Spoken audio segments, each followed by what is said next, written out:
Perhaps you made some resolutions. In 2015, you intend to balance your checkbook more carefully, or get your homework done on time, or use the treadmill for its intended purpose rather than as a clothes hanger, or take more time off with the kids, or read one really good novel a month. Whatever your resolutions, this church wishes you well with them. We're here to support one another. But here in this place, we're reminded and returned always to the ultimate questions. The life and death and meaning matters. What we call the highest and the deepest. You may want to break a 10-minute mile in the new year, and that's a wonderful, worthy goal. But here in church, in the words of the prophet Micah, we ask ourselves, what doth the Lord require of thee? Maybe it is something higher and deeper than breaking a 10-minute mile. You have to decide. The life of faith asks us to live deeply, connected to soul and to spirit. So today we are going to explore the realm of the highest and the deepest, as represented by two symbols.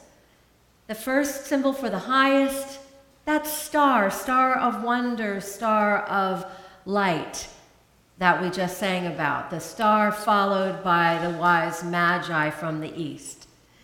And in a really interesting mashup, but after all, our ministry theme for the month of January is creativity and possibility, I've chosen the symbol of the whale, called in the Bible by the name Leviathan.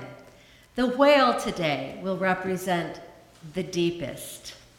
So Roy Young is going to read from the book of Matthew. This is the only story, the only book of the Bible, by the way, the only book of the Bible that actually mentions the three wise men or the magi at all. This is the one place it comes up. Roy.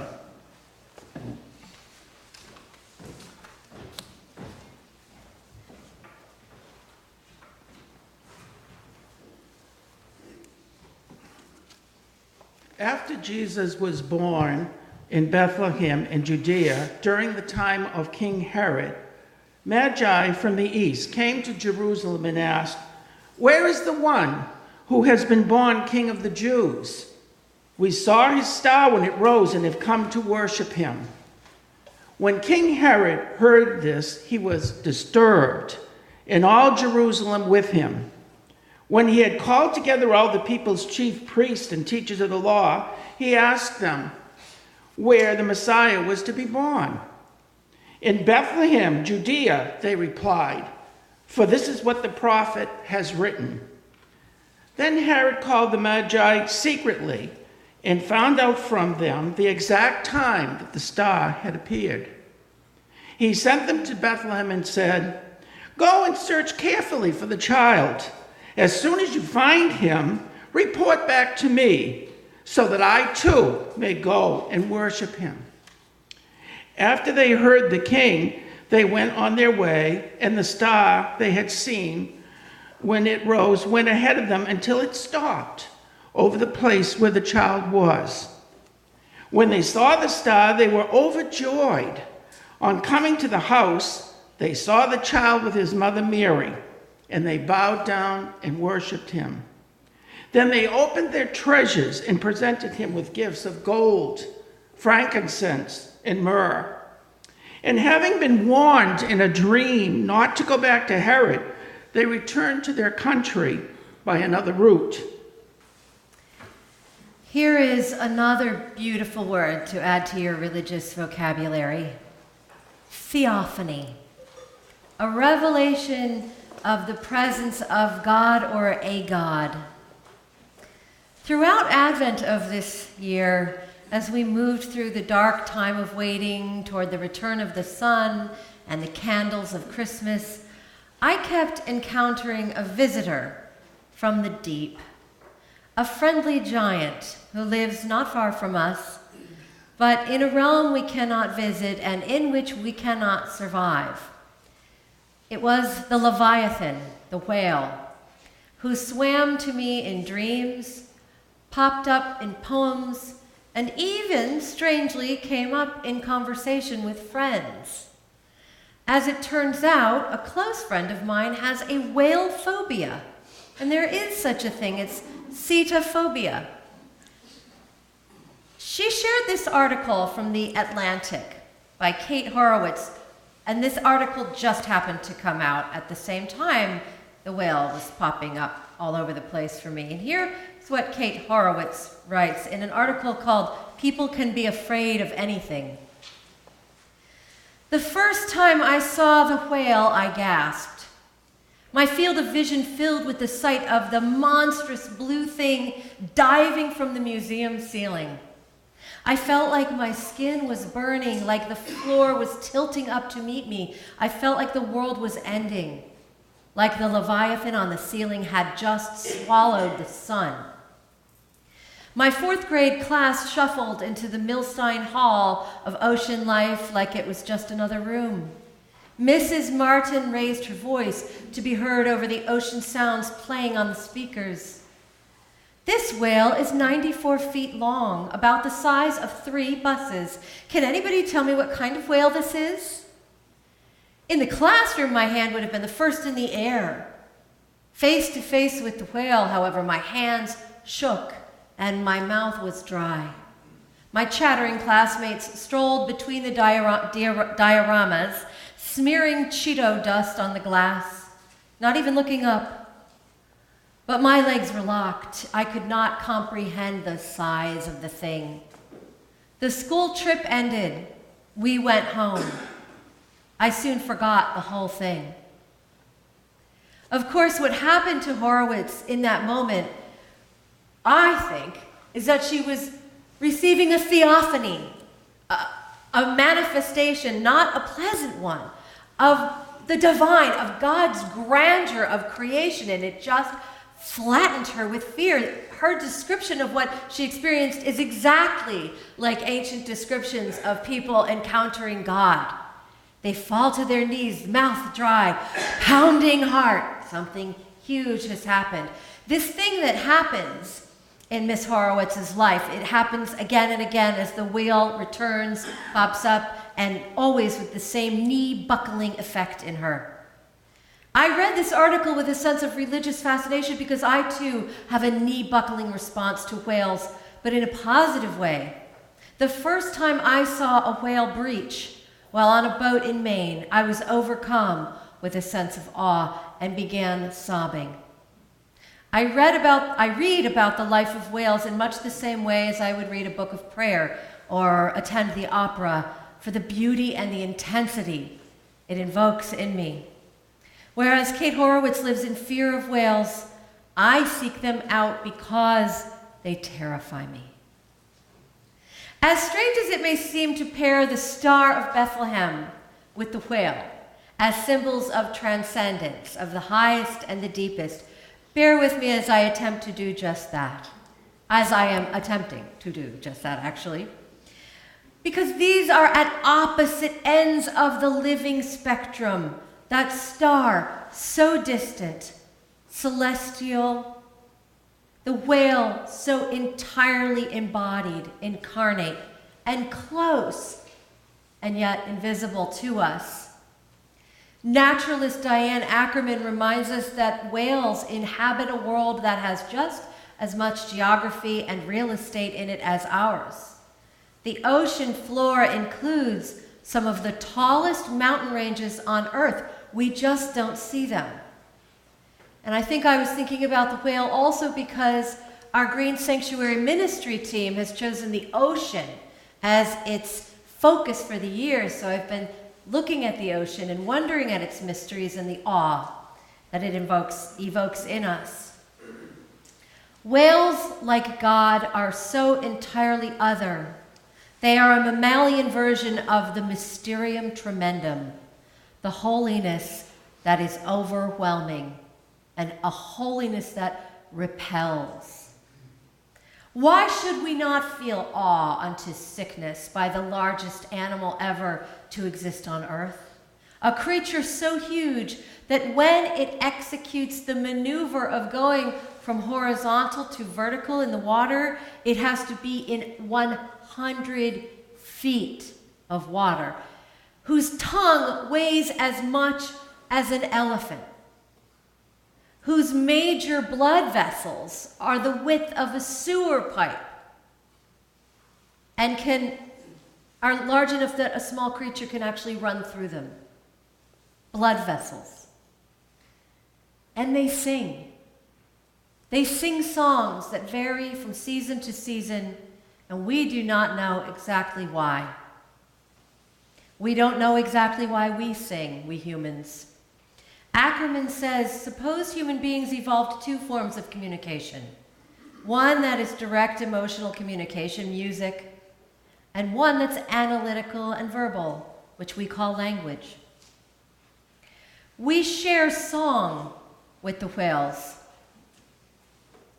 We are all aware of being alive. In this poem by Mary Oliver, which is one of my favorites and which really sums up so much of the sense of the depth that I feel from whales, the poet alludes to whale song and to the transcendent aspect of the whale, the mysterium tremendum, whom she compares to the myth of the fifth morning, which is a reference to the book of Revelation, a book that contains the wonderful quote, "Behold, I am doing a new thing." I would like to share the reading of this poem with some musical accompaniment. I think you'll recognize the singers when you hear them.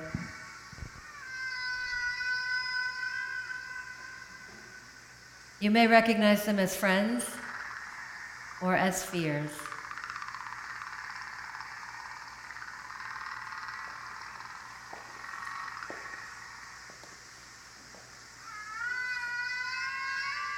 There is all around us this country of original fire. You know what I mean. The sky, after all, stops at nothing. So something has to be holding our bodies in its rich and timeless stables, or else we would fly away. Off Stellwagen, off the Cape, the humpbacks rise. Carrying their tonnage of barnacles and joy, they leap through the water. They nuzzle back under it like children at play. They sing too. And not for any reason you can't imagine. 3 of them rise to the surface near the bow of the boat, then dive deeply, their huge scarred flukes tipped to the air. We wait, not knowing just where it will happen. Suddenly they smash through the surface. Someone begins shouting for joy, and you realize it is yourself as they surge upward, and you see for the first time how huge they are as they breach and dive and breach again through the shining blue flowers of the split water, and you see them for some unbelievable part of a moment against the sky, like nothing you've ever imagined, like the myth of the fifth morning galloping out of darkness, pouring heavenward, spinning. Then they crash back under those black silks, and we all fall back together into that wet fire. You know what I mean. I know a captain who has seen them playing with seaweed, swimming through the green islands, tossing the slippery branches into the air. I know a whale that will come to the boat whenever she can and nudge it gently along the bow with her long flipper. I know several lives worth living. Listen, whatever it is you try to do with your life, Nothing will ever dazzle you like the dreams of your body, its spirit longing to fly while the dead weight bones toss their dark mane and hurry back into the fields of glittering fire, where everything, even the great whale, throbs with song.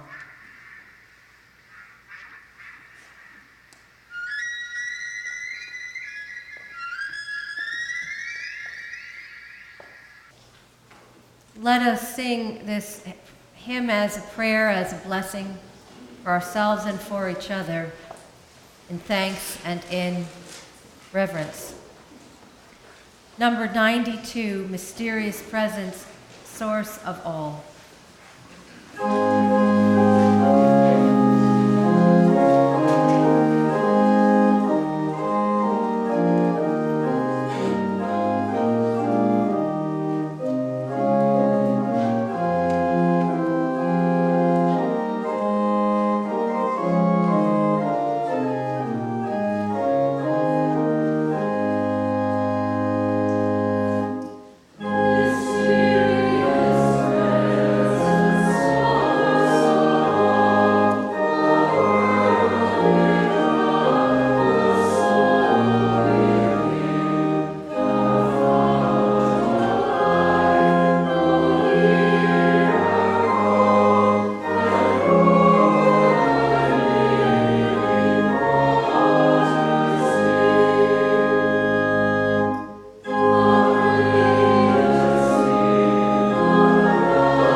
When the weight deadens on your shoulders and you stumble, may clay dance to balance you.